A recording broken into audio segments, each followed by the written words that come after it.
جب سلطنت عثمانیہ کے عظیم خلیفہ سلطان عبد الحمید ثانی کے دور میں فلسطین کی سرزمین پر صہیونیوں کی نظریں جمی ہوئی تھیں، تب ایک دن ایک یہودی سرمایہ دار سلطان کے دربار میں حاضر ہوا۔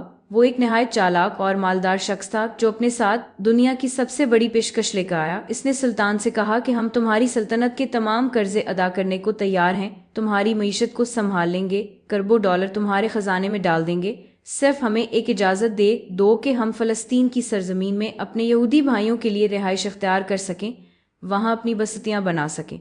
اس کی بات سن کر دربار میں خاموشی چھا گئی۔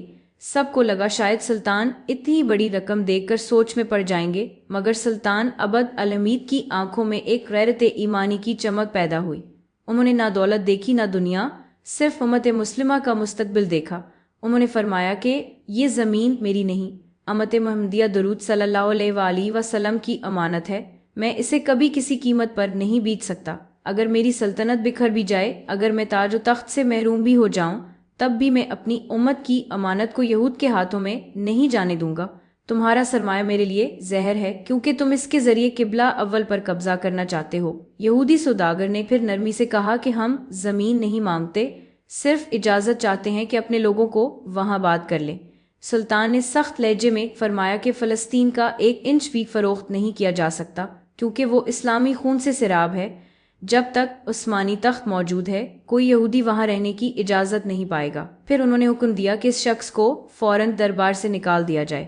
سلطان عبد الحمید جانتے تھے کہ یہ صرف زمین کا معاملہ نہیں، یہ امت کے دل کا معاملہ ہے، بیت المقدس کا معاملہ ہے، جہاں سے رسول اللہ درود صلی اللہ علیہ وآلہ وسلم نے معراج کا سفر کیا تھا۔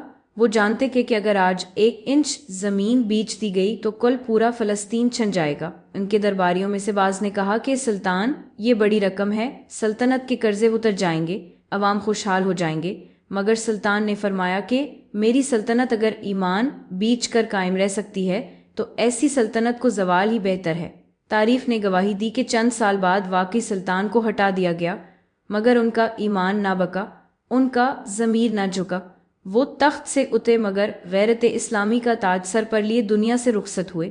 بعد میں انہی صہیونی سازشوں نے فلسطین کو خون میں نہلایا، مگر امت آج بھی سلطان عبد الحمید کے اس انکار کو یاد کرتی ہے، جو ایمان کی فتح کی سب سے روشن مثال ہے۔ ان کا وہ جملہ آج بھی مسلمانوں کے دلوں میں زندہ ہے کہ میں اپنی امت کے خون سے سیراب زمین کو کبھی نہیں بیچ سکتا، اگر تم دنیا بھر کا خزانہ بھی لے آؤ تب بھی فلسطین تمہیں نہیں دوں گا۔ یہی وہ لمحہ تھا جب تاریخ نے لکھا کہ عبد الحمید تخت سے اترے مگر عزت سے، ایمان کے ساتھ، اور یہودی سرمایہ دار دولت لے کر واپس گیا مگر رسوائی کے ساتھ۔